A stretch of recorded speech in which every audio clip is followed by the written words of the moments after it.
Many historians refer to the French Revolution as a turning point or as a watershed event. And what they mean by this is such a big and important event, not only in European history, but really in the history of the world, that it changed everything. It changed and it informed people's views on government and on religion and on society.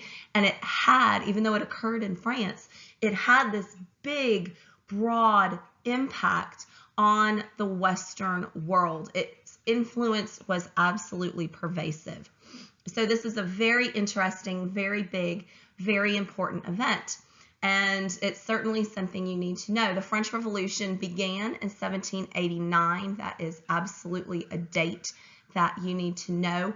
Most historians date it to 1799 when Napoleon Bonaparte seized power. But some historians actually date it through 1815 and the end of Napoleon's reign. And in those years, the French Revolution came full circle in many ways. But despite coming full circle from king to emperor back to the restoration of the Bourbon monarchy, it had a profound and deeply lasting impact, not only on France, but on the rest of the world. Now, people don't wake up one day and say, hey, I think we should revolt. We don't go to bed one night feeling content, feeling like we have hope and prospects in our lives and faith in our government and our country, and wake up the next morning and decide to take up arms. Doesn't happen that way. So all revolutions, including the French Revolution, are built upon very important long-term causes that over the course of years or decades build up discontent within the society. And then there has to be some kind of immediate cause or spark that causes the whole thing to go boom. I like to think about it kind of like a campfire, if you will. You have to gather up kindling, you have to gather up big logs to sustain the fire, you have to do all kinds of stuff. And at the end of the day, when you have that stuff all gathered in the fire pit, it's still not going to be a fire unless you throw a match on it or do something else to ignite the flame. And so that's what we're going to talk about today. What are these long-term causes that built up discontent in France over many, many years? And then what is the spark? What is the match that lit the whole thing up? One of the systemic problems in France that by the 18th century had come to breed a tremendous amount of discontent in their society was the old regime, or the regime ancien, as it was called in France. And this goes back to their whole social structure, going all the way back to the days of feudalism. As we have talked about already in this unit, France was a society of privilege. It was a society of privilege, and that privilege was awarded by birth, for the most part. And the society of privilege was predicated in France on this idea of the three estates that comprised French society. The first estate was the Catholic Church and members of the clergy therein. Now, we're not talking about parish priests here, but we're talking about the institutional Catholic Church, and we're talking about bishops and cardinals and others. The Catholic Church was the single largest landowner in France in the 18th century, and so it had a great deal of wealth. It had a tremendous amount of power within French society as the official church of France. It was closely tied to the French monarchy, and it was incredibly wealthy and therefore incredibly powerful. It was a very important institution in people's lives, but it did retain these privileges. And the privilege of land ownership, the Catholic Church was not taxed, it was exempt from taxation, etc.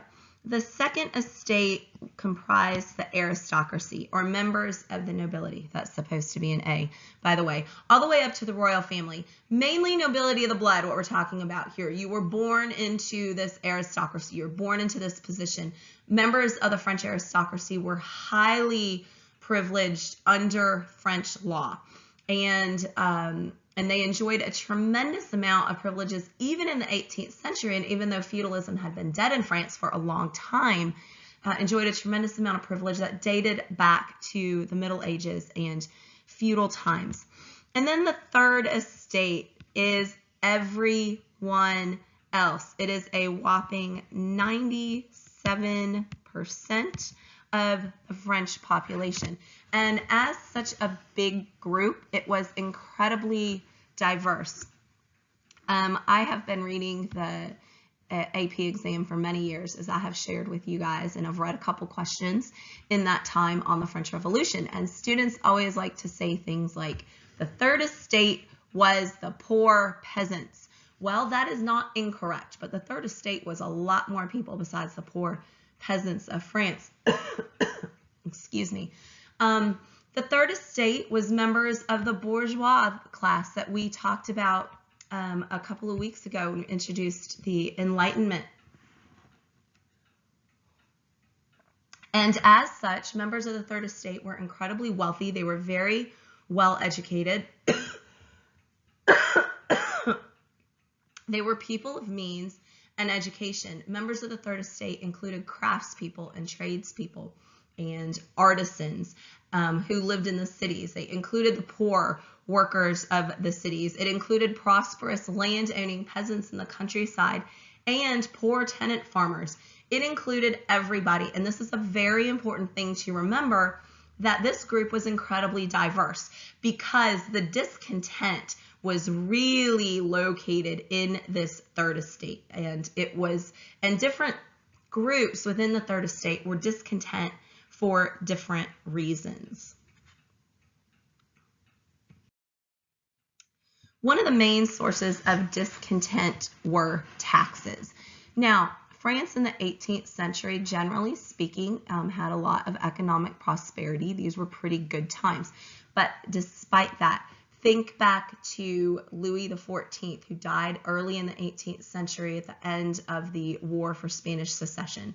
This idea that he left France culturally rich but financially poor.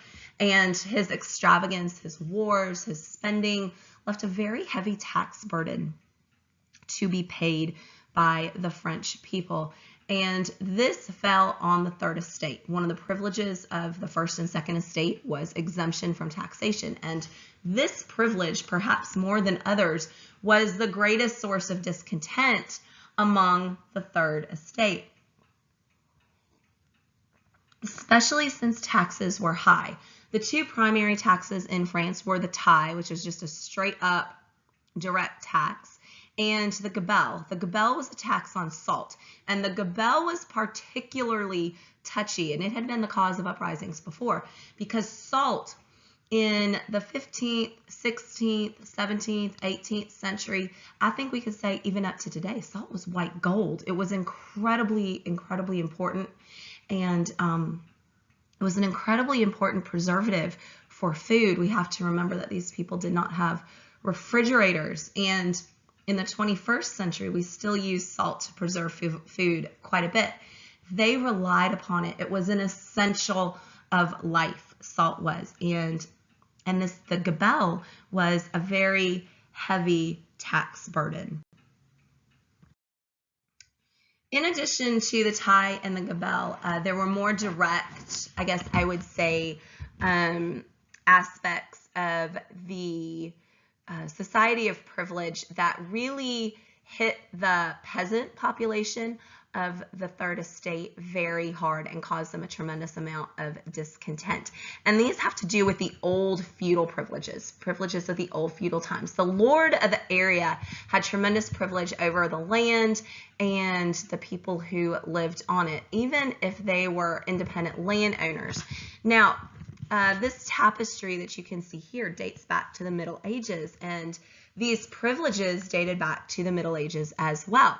And so for the peasant class, if they were tenant farmers on the lord's land, and we have to remember the aristocracy would have owned a vast amount of land. There were peasants who owned their own land, but they were more the exception. Okay, most of the peasants would have been land tenants to their lord, to the landlord, and as such, the landlord would have had the privilege of corvée over the peasants who were his tenants. And this was forced and unpaid work, usually doing things like making roads or digging ditches, that every tenant owed the landlord a certain number of days of a year.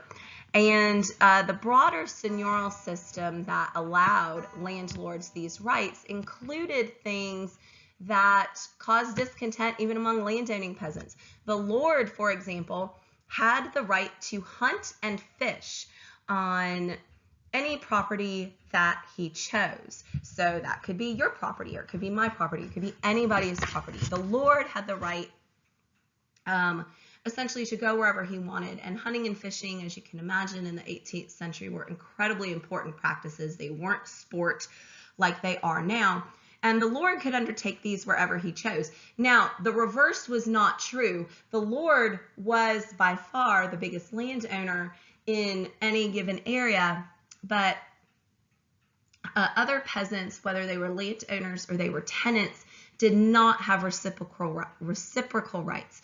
They could only hunt and fish on the landlord's property, on the lord's property, with his permission. So for the peasant and rural populations of the Third Estate, this was a tremendously strong source of discontent. There was, of course, also the Enlightenment, and let me go back to our bourgeois, our educated, wealthy members of the Third Estate, who were highly, highly influenced by the 18th century ideas of the Enlightenment. They didn't like paying the taxes, the tithe and the gabelle, of course not. They didn't like mercantilism. They didn't like absolutism. They rejected out of hand, as we have discussed before, the whole idea of the society of privilege in favor of a society of merit. And so this whole system, whether they were directly affected by it or not, whether the tithe and gabelle posed an economic burden to them, it's beside the point. They were highly offended just by the very idea of the society of privilege. And absolutism and this whole notion really became a strong source of discontent for our more educated and urban members of the Third Estate in the 18th century. The French Revolution is so interesting in a lot of ways. It's really considered by many historians to give birth to European nationalism, love of country, this idea of the nation having its own life, being separate from the monarch, and it really, in a lot of ways, gave birth to political cartoons as well, and illustrations making a strong political point were a very important aspect of the French Revolution. And this one, which was published early in 1789 when everything was coming to a head, when the pile of wood and the campfire pit was big and strong and everybody was standing around it just waiting to light a match, was published at that time. And you can see that this makes a very strong point. Now, if we were actually in the classroom, I would take a lot of minutes walking you guys through this and having you tell me about what you see and what all the symbols are in this cartoon. But we're not going to do that now, obviously. So let me call your attention to just a few things. So we have these three figures right here who are all fat, and so we can assume well-fed and rich and very well-dressed. And they are riding the back of this poor guy right here, who is naked, and he is naked on purpose. That's strongly symbolic. Who is not fat, who is lean and sinewy, yet strong, okay? And our characters here, of course, I want you to take just a second to think about who you think they might be. But we have here in the middle a bishop, a representative of the First Estate. We have here in front of him the king, okay? And then the Second Estate, and the back, a representative of the nobility of the robe, the lower ranking aristocracy. And I'm also part of the Second Estate. So the First and Second Estates, who are riding the third estate. Now, let's look at the symbol, at the man who symbolizes the third estate. He is blindfolded. He is shackled at his hands and his ankles. He is naked, and he's carrying everybody else. This is very blunt right here, that the third estate carried France. And this is how the first and second estate repaid them. They blindfolded the third estate. There's a bit in his mouth that you would use on a horse or a beast of burden to steer it. And so no control, that he is blind. He lacks control over his own destiny and is enslaved to the members of the first and second estate. And there's nothing, this isn't mincing images or words here. And I like this cartoon. It's very graphic, but it shows how deep the discontent had become in French society by late 1788, early 1789. Now, part of the reason these problems became so large for the country of France and the French people is because there really wasn't leadership who was up to the task of preventing or handling these problems. Louis XIV was a strong monarch. Even Voltaire and the philosophes had a certain amount of respect for him. He was successful in a lot of ways, and he was a strong figure. His successors, not so much. And so whereas Louis XIV generated a great deal of prestige for the French monarchy, his successors, his great-grandson Louis XV and Louis XV's son, Louis XVI, did not. They were seen as weak. They were seen as indecisive. Louis XV was endlessly ridiculed for allowing his mistress, Madame de Pompadour, to have so much influence over him. Louis XVI was never able to establish himself as a strong ruler. And together, these guys, they lost prestige for the monarchy. They made it appear weak and just caused it to lose respect, whether that's fair or not. Now, very importantly, Louis XV lost 2 wars, and this is not insignificant. This is not insignificant. We all know what it feels like when your team loses. Think about how you feel when your country is humiliated in war. And very importantly, in the 7 Years' War, the French were the bad losers. They lost big. They lost all their territory in North America. They were humiliated by the English in this, and it was this happened in the 1760s. And it was a really terrible loss for France, and it certainly didn't do the monarchy any favors.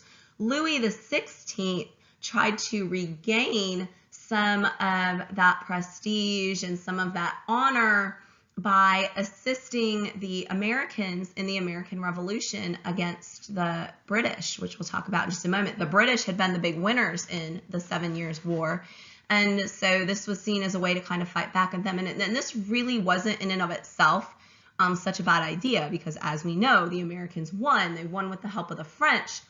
But this ended up being problematic for the French king as well. And so Louis XVI was a pretty unpopular monarch and was unable, despite his efforts, and I think he really did try hard, he was not able to reestablish prestige or honor for the French monarchy. One of Louis's problems was his wife. His wife was incredibly unpopular. Louis XVI was married to a woman named Marie Antoinette. Marie Antoinette is a very interesting figure in history. I feel sorry for her. I feel like I always say that when we talk about women, especially women in these kind of roles in European history. But I do kind of feel sorry for Marie Antoinette. Marie Antoinette was a Habsburg. She was the youngest child of Maria Theresa, the Empress of Austria, the youngest sister of the Emperor Joseph II of Austria. So I hope you remember a little bit about them. She was betrothed to the French Dauphin when she was a very young child, and she was trained her whole life to essentially become a French princess. And when she was about 14 years old, so the same age as you girls, maybe a little bit younger, she had to leave home. She had to go to France. She had to leave Vienna and go to Versailles. And I think to think about what that must mean to, at a very young age, have to leave your whole family, leave your whole world that you know, and to go to a foreign place, to marry a man you have never met before. It must have been incredibly frightening. She did not fit in well at Versailles. She was deeply loved by the French king, who would have been her father-in-law, and he was her great ally and really one of her friends, one of her only friends there. But really, you know, the French regarded her as a foreigner. The French don't like foreigners. So they treated her very warily from the start. She didn't fit in. She had a hard time making friends, and her marriage for the first several years was actually quite loveless. And so on top of that, she felt very rejected by her husband.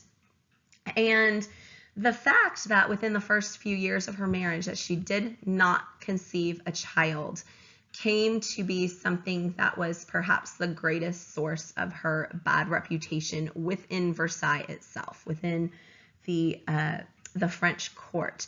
And of course, the failure of Marie Antoinette to conceive a child was blamed upon her, the woman.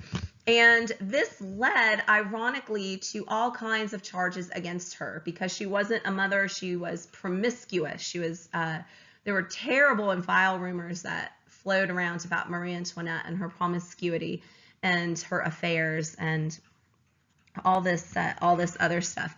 Maybe not entirely unfounded, but probably at least exaggerated to some great extent. Some of Marie Antoinette's problems were of her own making, but some of them were not. Marie Antoinette was really kind of trapped in this bad situation early in her marriage where she felt rejected by her husband. But it turns out that Louis XVI had a medical problem that prevented him from sustaining an erection. And so he was unable to complete the act of sexual intercourse, which is why Marie Antoinette failed to conceive a child, which is why she felt so rejected by her husband.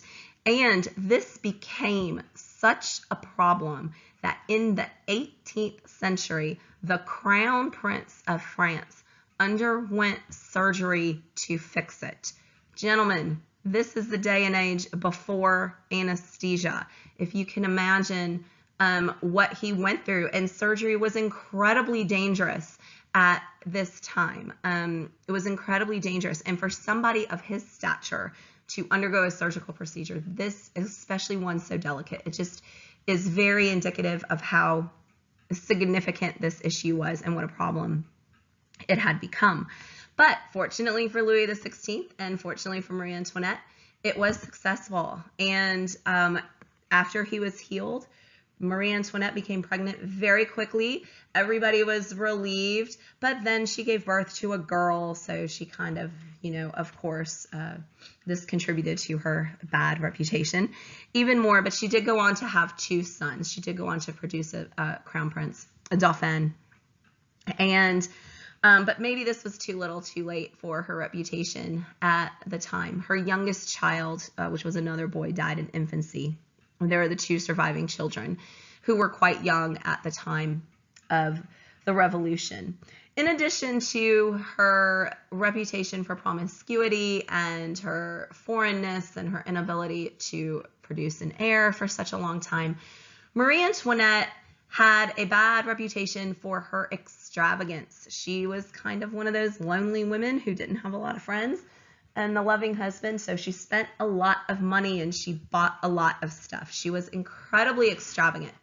And the reason this is important is because France by the 1780s was in a bad place financially, and it wasn't only due to the extravagance of Marie Antoinette, who spent thousands and thousands and thousands of dollars a month on shoes and on entertainment and on wigs. Women wore these huge 3-foot-tall wigs with all kinds of decorations in them at the time, very fashionable. But it was so stunning. It was something everybody could point to and accuse her of being a cause of the problem. And it wasn't just her, but the entire lifestyle at Versailles was so extravagant. And France, from the point of view of the government, by the late 1780s, fell into this terrible financial crisis. We are getting to our kind of immediate causes here. And while the extravagance was a contributing factor and not the main factor, it was the easiest factor for the people to point to and see and say, this is our problem. This king, this queen, these people. And one of Marie Antoinette's very serious personality flaws here is she was just kind of oblivious to this. She didn't get it. She didn't understand. She didn't understand the people. She was, as we would say today, out of touch.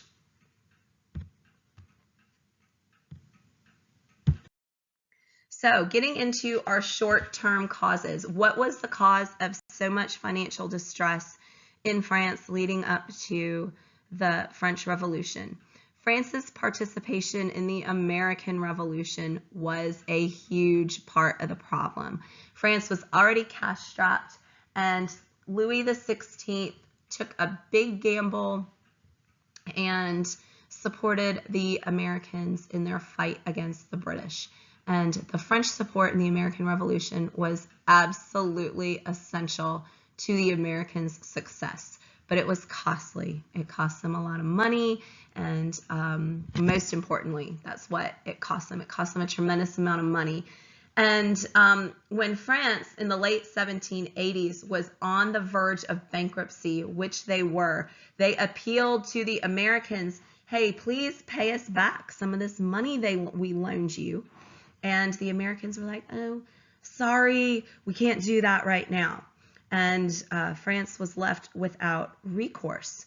In addition to the American Revolution leaving France in a very dangerous financial crisis, the very success of the American Revolution generated this optimism among the French bourgeoisie that this could work, that a king, a monarchy, a repressive government could be overthrown in favor of a government based on Enlightenment ideals. Because look across the ocean, that's just what happened over there.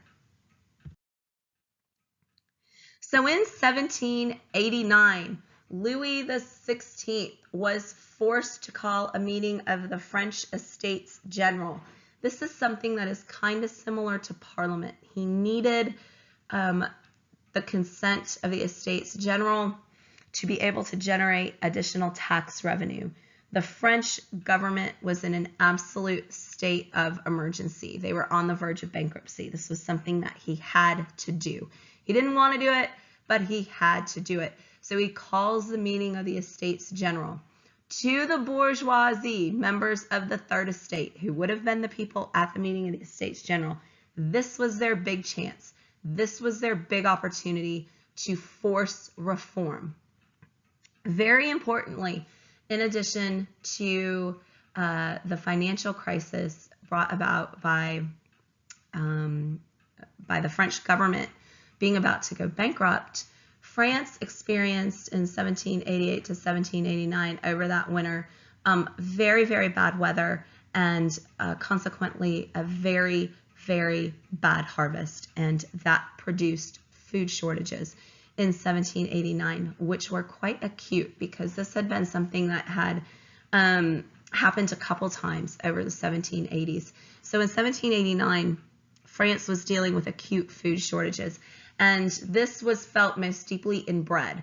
And bread's a staple of the French diet, especially for French peasants. And so in addition to the bourgeois members of the Third Estate seeing this moment that they can seize for reform, your poor peasants and your poor city people, the poor members of the Third Estate, were hungry. They were hungry because of the food shortages. And hungry people are angry people. So by the spring and the early summer of 1789, there was the perfect storm in France. And at this Estates General, the match got thrown on the firewood and the whole thing lit up.